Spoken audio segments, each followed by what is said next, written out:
jelaskan siapa sebetulnya pelaku. Nah ini kita sebetulnya sangat menyayangkan, harusnya dalam konteks perkara pidana, harusnya majelis hakim itu menengahi proses untuk mencari yang namanya kebenaran material, bukan kebenaran formil.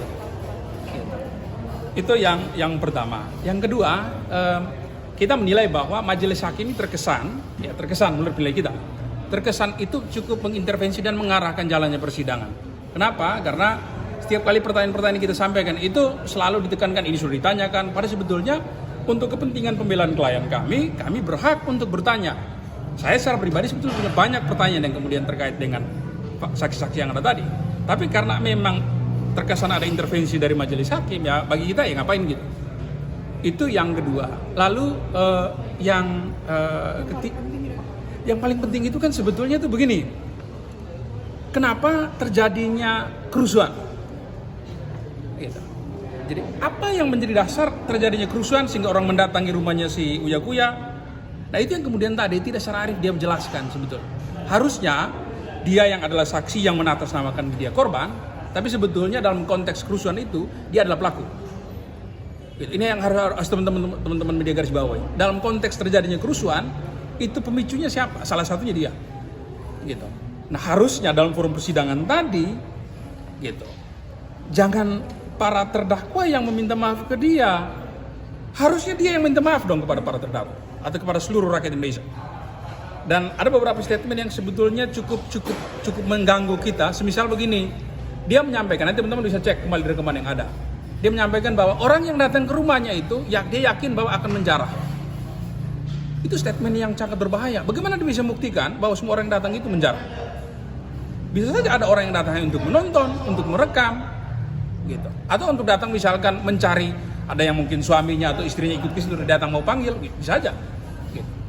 Ini bahaya, statement yang keluar dari saksi yang juga notabene adalah pejabat publik, terus kemudian itu disampaikan secara vulgar di muka persidangan dan tanpa ada bentuk pertanggungjawaban yang real berdasarkan bukti, itu berbahaya. Gitu. Dan kita mengecam keras atas itu, gitu. Dan lagi-lagi terhadap klien kami jelaskan bahwa klien kami bukan pelaku kejahatan, klien kami bukan pelaku pencurian. Dia hadir di situ hanya untuk merekam terjadinya kerusuhan, diajak oleh teman dan tidak tahu menahu bahwa TV yang dia minta bantukan untuk diangkat itu adalah barang curian.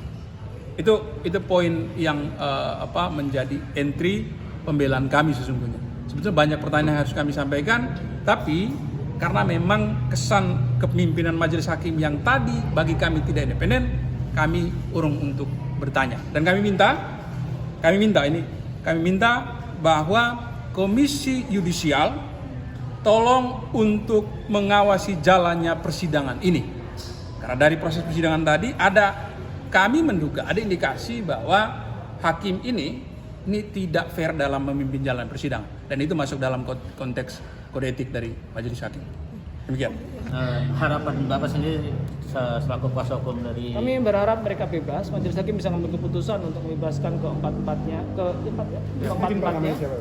Ya. Siapa aja? Ada Dimas, Dwiki, Dimas siapa itu? Saya lupa. Ada Reval,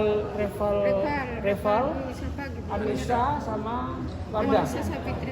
Pak, ini kan di persidangan sebelumnya rencananya kan tuh si Sherina Munaf dihadirkan. Besok. Untuk minggu depan Sherina dihadirkan bersama saksi kami kalau mau tidak. Berarti dari kuasa hukum sini ada saksi yang meringankan udah disediakan? Iya, nanti dari keluarga akan ada yang ini dia. Ya Bu, dengerin saya udah maafin dari awal. Selanjutnya itu biar diserahkan kepada pihak berwenang karena saya tidak punya kuasa apa-apa. Iya. Kalau keringanan bukan wewenang saya, pas saya juga bingung karena dari pengadilan saya bukan hakim, bukan jaksa. Iya, saya tahu itu. Iya. Saya maafkan dari awal. Iya. Dimaafin dari awal Bu, dari awal udah saya maafin. Iya. Iya, tahu Ibu tahu. Iya, tahu. Tahu ya. Iya. Iya, saya maafin kok Bu. Ya. Nanti kapan kita main ke rumah Ibu ya. Iya. Iya. Iya, tahu. Awas kita ganggu persidangan, kita di depan aja Bu. Iya. hanya ngikutin yang nggak jelas apa yang dia harus dilakuin di sana Bapak. Dia nggak ikut masuk.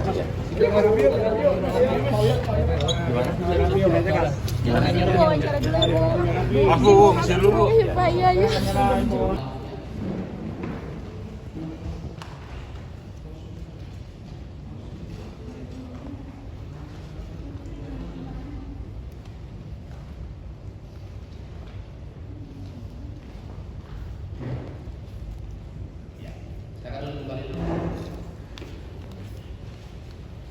Itu ya, jadi sudah kita wujudkan keinginan mereka meminta maaf dan bagaimana keluarga ini sudah memaafkan. Tidak mengambil sebesar dari kegiatan kita. Saya datang ke masing-masing dan saya paham situasi ekonomi sosial orang Medan. Yang saya tahu, apakah Bapak pengen kalau ditanya, apakah Bapak pengen mereka dihukum, apakah Bapak pengen mereka dibebaskan? Ketika posisi itu saja. Jelas pertanyaannya? Jelas. Saudara bersedia untuk menjawabnya? Sebetulnya ini kan saya sebagai rakyat Indonesia yang juga patuh dalam hukum dan tahu undang-undang bahwa kasus ini sudah sampai di pengadilan. Artinya kita harus menghargai, menghormati proses peradilan berlaku. Dan restorasi justice itu pada saat itu kan berlaku saat di kepolisian. Dan pada saat itu memang hanya 2 orang yang berhasil menghubungi saya. Dan memang niat dan tidak ada niat juga untuk menjual barang atau mengambil barang tersebut. Jadi pada saat itu kalau ditanya apa yang tidak ada niatkah untuk terjadi justice, tapi sekarang kita sudah berada di sini ya sudah tidak bisa dijawab lagi. Saya tidak sedang bertanya, Iya. saya ingin bertanya tentang keinginan Bapak pengen dihukum dari mana? Keinginan saya adalah saya memaafkan secara pribadi. Hukuman tetap harus berjalan karena apa yang terjadi kemarin saya tidak salah pun saya dihukum kemarin. Hukuman pada saya lebih mungkin dibanding hukuman yang akan terjadi sama mereka. Saya kemarin apa yang terjadi di saya dinonaktifkan juga anggota DPR RI.